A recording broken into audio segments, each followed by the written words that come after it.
Hallo zusammen, ich bin's mal wieder, euer Michael, und heute möchte ich euch die neue Insta360 Plus Cloud vorstellen. Ich konnte die jetzt die letzten Tage, Wochen so ein bisschen testen. Ihr seht hier meine Insta360 X4. Die habe ich schon eine ganze Zeit lang und habe mit der schon einiges aufnehmen können. Jetzt möchte ich euch mal die neue Cloud dazu vorstellen. Ich wurde von Insta360 eingeladen, die neue Cloud mal zu testen. Ich werde dafür aber nicht bezahlt und darf meine Meinung frei äußern. Wie gesagt, habe ich hier die X4. Das Ganze ist aber auch kompatibel zur X3. Weitere Kameras sollen dann auch noch folgen. Ich habe es mit der X4 getestet und möchte euch da jetzt einfach mal so ein bisschen berichten, wie meine Erfahrungen mit der Cloud so sind. Die ganzen Vorteile, aber auch die Nachteile davon. Und fangen wir erstmal so ein bisschen an so mit dem Cloud-Abo-Modell. Ich bin da eigentlich nicht so der Freund davon. Jetzt ist es erstmal so, bei einer Action-Cam, so wie es die X4 ist oder auch die Ace Pro und so weiter, wird mir eine Cloud selber erstmal nicht in den Sinn kommen, weil ich würde erstmal hinterfragen, für was das Ganze denn Sinn macht. Hier haben wir aber den Fall, das Gerät bzw. die Geräte sind richtig gut eingebunden. Ihr habt hier nämlich einfach den Vorteil, die Kamera kann von sich aus mit einer Verbindung ins WLAN die Dateien hochladen. Und das heißt, sobald ihr die Kamera irgendwo ans Stromnetz angeschlossen habt, also über USB-C ladet und das Ganze dann mit einem WLAN verbunden habt, lädt die Kamera einfach im Hintergrund eure Dateien auf die Cloud hoch. Und bei einer Action Cam ist es sowas, da sage ich dann, es macht eigentlich schon Sinn. Eine kurze Geschichte dazu. Ich bin mit der 360-Grad-Kamera bei Fuerteventura mit dem Jetski ein bisschen auf dem Meer rumgefahren und da war relativ hoher Wellengang. Und dann hatte ich einfach das Problem, ich bin ein bisschen zu hoch gesprungen und hatte die Kamera hier am Armgelenk an so einem Halter dran. Und als ich wieder gelandet bin, ist das Ganze abgebrochen. Die komplette Kamera mit dem Halter ist abgebrochen. Ich hatte das Glück, es ist in dieser Schiene vom Jetski, also die Fußablage vom Jetski, da ist es drin gelandet. Sonst wäre die Kamera jetzt nämlich irgendwo ein paar hundert Meter vor Fuerteventura auf dem Meeresgrund angekommen. Und da ist dann wieder der Fall, meine Daten waren da drauf. Ich mache es im Urlaub normalerweise so, ich bin da ein bisschen faul, ich lasse die Daten auf der Speicherkarte und ziehe das erst nach dem Urlaub alles runter. Klar, über die Smartphone-App verbinde ich mich mal und ziehe so ein, zwei Dateien runter. Aber alles, was auf der Speicherkarte drauf gewesen wäre, wäre da weg gewesen. So, jetzt habe ich da ja mehrere Tage schon aufgenommen. Hätte ich jetzt den Fall gehabt, dass ich da schon die Cloud aktiviert hätte, dann wären die Dateien natürlich gesichert gewesen, weil die Kamera wird immer wieder geladen und im Hintergrund lädt die Kamera dann die Dateien hoch. Also macht das Ganze schon ein bisschen Sinn, wenn ihr im Urlaub unterwegs seid oder eben sonst irgendwo unterwegs seid, wo ihr eure Daten einfach speichern wollt. Und da gibt es verschiedene Modelle, die möchte ich euch gleich auch noch ein bisschen vorstellen. Also insgesamt macht so ein Cloud-Abo dann schon Sinn für eine Actionkamera, aber natürlich im Endeffekt, das müsst ihr erstmal für euch selber in Erfahrung bringen, ob euch das dann wirklich was bringt. Ich möchte euch hier auch nichts aufreden oder so, ich möchte euch nur die Vor- und Nachteile davon mal vorstellen. Ein Vorteil davon ist also die Datensicherung. Ihr habt da ein Backup in der Cloud, das heißt, wenn euch die Speicherkarte verloren geht oder die komplette Kamera, dann ist es einfach gesichert. Ein weiterer Vorteil davon ist, ihr könnt eure Videos aus der Cloud direkt mit Freunden, Familie, Bekannten oder sonst irgendjemand teilen. Das heißt, wenn die Videos mal hochgeladen sind, dann könnt ihr da einen Link erstellen, einen Teilungslink, wo die Leute, die Personen, an welche ihr den Link vergebt, das Video abrufen können. Und das geht richtig einfach. Ihr müsst nämlich einfach nur den Link verschicken und die Person kann das Video in ihrem Browser öffnen. Ihr braucht da also nicht die Insta-App dazu oder irgendwelche anderen Apps, um das Video anzuschauen, sondern das ist so ein bisschen wie YouTube, nur ohne die YouTube-Umgebung. Die Leute gehen auf den Link. Ich blende es euch hier jetzt wahrscheinlich auch mal ein, wie das dann aussieht. Ihr geht da drauf, ihr habt das Video. Die Leute können sich da auch frei bewegen. Das ist so, dass wenn ihr das Video geframed habt, das heißt über die Laufzeit vom Video, den Bildausschnitt und so weiter festgelegt habt, dann können die Leute das genauso angucken. Sie können sich aber auch frei in eurem Video bewegen. Das heißt, sie können dann wirklich nach rechts, links, oben, unten schauen, das Bild drehen und so weiter. Also die haben da alle Möglichkeiten, das Ganze online wiederzugeben. Und das ist natürlich schon ein relativ cooler Vorteil, weil man eben mal ein kurzes Video an die Familie nach Hause schicken kann und das Ganze nicht so mit Speicherkarten hin und her irgendwo hochladen oder sowas hat. Gestaltet sich ja sonst immer ein bisschen schwieriger. Das ist da dann natürlich sehr, sehr einfach. Ein weiterer Vorteil ist, ihr könnt in der Cloud auch auf die Bearbeitung zugreifen. Das heißt, ihr könnt in der Cloud euer Video bearbeiten, so wie ihr es aus der Insta360 App kennt oder auch von der Studio App vom Rechner, wenn ihr da die App bzw. das Programm auf dem Rechner installiert habt, so könnt ihr das Video auch online in der Cloud bearbeiten. Ihr habt da den Vorteil, ihr braucht keine Rechenleistung, weil das Ganze geschieht auch dort in der Cloud. Das heißt, ihr könnt euch da neu reframen, das Ganze stabilisieren, wie ihr es wollt und so weiter, also eben die komplette Bearbeitung da so vornehmen. Und das hat natürlich auch den Vorteil, ihr braucht keinen rechenintensiven Rechner dabei und ihr braucht den Speicher nicht, weil das Ganze passiert in der Cloud, da wird erstmal nichts runtergeladen. Das heißt, ihr könnt es mit dem Handy oder mit dem Tablet mit wenig Speicher machen und seid da einfach nicht begrenzt. Und das ist meiner Meinung nach auch ein sehr, sehr großer Vorteil. Ihr könnt das Ganze dann auch teilen und zwar in der Cloud teilen. Das heißt, ihr müsst es nicht auf euer Handy runterladen. Und das ist natürlich schon cool, weil ich sag's mal so, so ein 360-Grad-Video ist schon relativ groß. Gerade bei der X4, wenn ihr in 8K aufnehmen könnt, ist es schon eine ordentliche Dateimenge und da macht es natürlich Sinn, das Ganze in der Cloud zu haben und dort zu bearbeiten, sodass euch das selbst keinen Speicher wegnimmt. Jetzt habe ich also mal von den Vorteilen geredet, also das automatische Backup, das Bearbeiten in der Cloud selber, das Teilen, was ihr einfach verschicken könnt. Ich möchte euch aber so ein bisschen die Nachteile bzw. einfach das erklären, was mir aufgefallen ist, wo man sich ein bisschen auch Gedanken drüber machen sollte.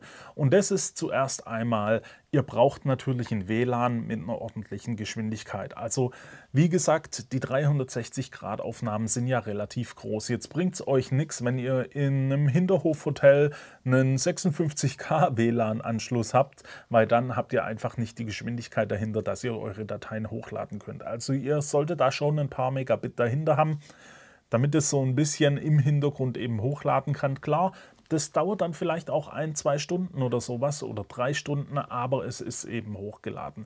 Dazu braucht ihr aber die Geschwindigkeit.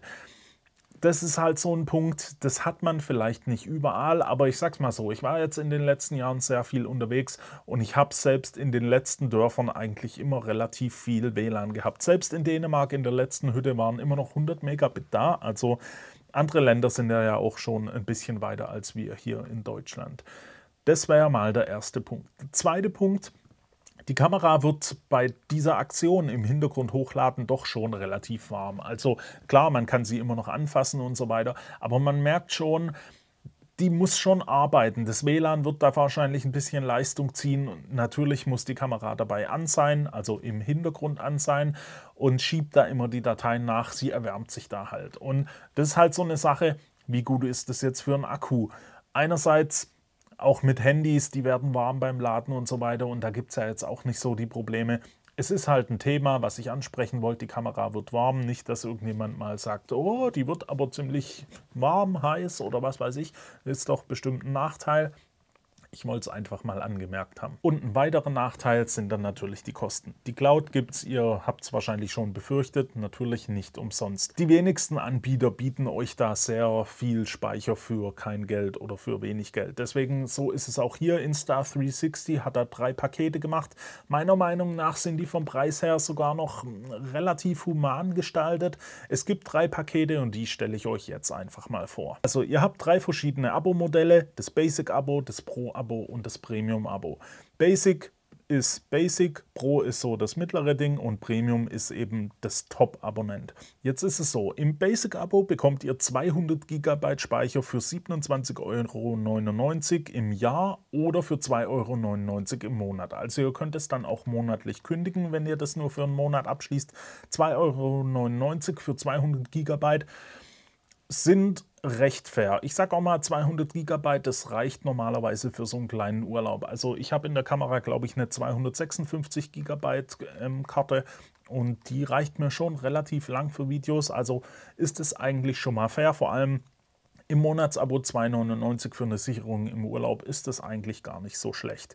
Im Pro-Abo bekommt ihr dann 1 TB Speicher. Das ist dann natürlich ein Vorteil. Ihr könnt einfach viel mehr hochladen. Ihr müsst euch da erstmal nicht Gedanken drüber machen, da wieder was löschen zu müssen oder sowas.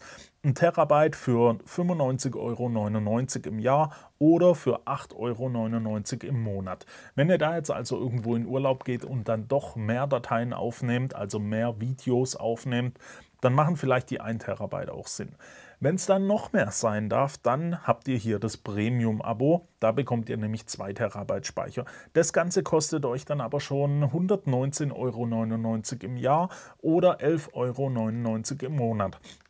Ich sag's mal so, 11,99 € ist jetzt für eine Datensicherung im Urlaub vielleicht auch gar nicht mal so viel. Je nachdem, wenn ihr wirklich sehr viele Videos aufnehmt, dann geht es eigentlich. Ihr müsst aber natürlich auch überlegen, ihr müsst die 2 Terabyte auch erstmal hochladen können. Also wenn ihr da natürlich ein super langsames WLAN habt, dann bringt euch das erstmal nichts. Ansonsten bekommt ihr eben die 2 Terabyte 11,99 € im Monat oder eben 119,99 € im Jahr. Es ja, hat schon ein bisschen mehr so Vorteile.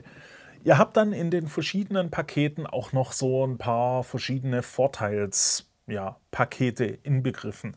Ich zeige euch das mal hier auf dem Bildschirm. Da bekommt ihr zum Beispiel eine Versicherung gegen Unfallschäden inklusive Hin- und Rückversand, bis zu 90 € Rabatt auf die nächste Insta360-Kamera, 20% Rabatt auf Zubehör, ein weiteres Jahr Garantie oder eben auch den Expressversand, wenn ihr da mal was bestellen solltet. Jetzt ist es so ein bisschen paketabhängig. Klar, beim großen Paket bekommt ihr da natürlich mehr, wie jetzt bei einem kleinen Paket für 2,99 € im Monat.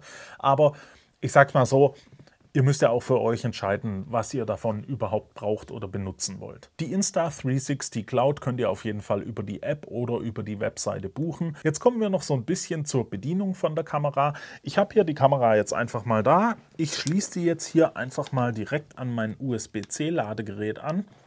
Und ich starte hier die Kamera, damit ich euch mal den Bildschirm zeigen kann. Ihr habt dann hier den kleinen Bildschirm und ihr müsst da dann einfach nur von links nach rechts swipen und dann kommt hier auch schon die Meldung Insta360 Plus. Es gibt noch 11 zu synchronisierende Dateien und dann könnt ihr einfach auf Synchronisation starten und dann beginnt die Kamera schon. Jetzt geht es schon los. Ihr seht ja auch, sie lädt jetzt hier mit 5,8 Megabyte in der Sekunde hoch, also da geht schon was, 7,7 Megabyte. Die Geschwindigkeit ist also auch schon sehr ordentlich, wenn es eben euer Internetanschluss hergibt. Jetzt zeigt sie hier auch an, noch ungefähr 2 Stunden bis zum Fertigstellen der Synchronisation und ihr seht hier auch, das grüne Licht leuchtet dann. Und jetzt ist es so, sie ist auch hier in Standby gegangen und lädt das Ganze jetzt hoch. Ihr könnt das Ganze konfigurieren. Ihr könnt konfigurieren, ab welchem Akkulevel sie anfangen soll zu synchronisieren. Ihr könnt konfigurieren, ob sie beim Starten direkt synchronisieren soll oder eine Leerlaufzeit abwarten soll. Und ihr könnt einstellen, ob hier die grüne Leuchte leuchten soll oder wie sich das Ganze verhalten soll. Und dann läuft das Ganze einfach im Hintergrund. Und wie gesagt, es hat schon Vorteile, wenn man so ein bisschen sein automatisches Backup im Hintergrund hat, während die Kamera dann auch noch lädt. Das war jetzt auch mal meine kurze Vorstellung. Wie gesagt, ich will es euch nicht aufschwätzen, also entweder es macht für euch Sinn oder es macht keinen Sinn. Die Kamera muss sowieso laden, WLAN gibt es eigentlich in jedem besseren Hotel jetzt. Die Kamera könnt also ihr Backup automatisch immer durchführen. Und deswegen ist es schon was, das macht schon Sinn. Ich bin aber ganz ehrlich, ich würde mir jetzt nicht das Jahresabo holen. Ich würde da wahrscheinlich zum Monatsabo greifen, also für einen Monat dann für den Urlaub das abschließen. Klar, wenn ich öfters unterwegs bin, dann vielleicht auch das Jahresabo. Aber es macht schon mehr für den Urlaub Sinn, weil wenn ihr die Kamera zu Hause liegen habt, dann habt ihr vielleicht einen Vorteil von der Cloud-Funktion, dass ihr alles online bearbeiten könnt und so weiter und es eben auch teilen könnt. Aber es macht natürlich schon mehr Sinn, auch den Speicher dann wirklich zu nutzen und eben diese Backup-Funktion. Ich wollte es euch einfach mal vorstellen, ich war damit sehr zufrieden. Wie gesagt, die Geschwindigkeit ist auch wirklich sehr ordentlich. Auch das Abrufen aus dem Internet, das Teilen und so weiter, das Bearbeiten funktioniert sehr, sehr gut. Es geht jetzt erstmal nur für die X3 und die X4. Die Ace und die Go und so weiter, die sollen im Laufe der kommenden Monate, Wochen, Monate, glaube ich, waren es, danach kommen. Und dann war es das jetzt auch schon von mir. Ich packe euch da einfach mal Links für alles unten in die Beschreibung, dann könnt ihr euch das mal genauer angucken. Und dann hoffe ich, sehen wir uns beim nächsten Mal einfach wieder.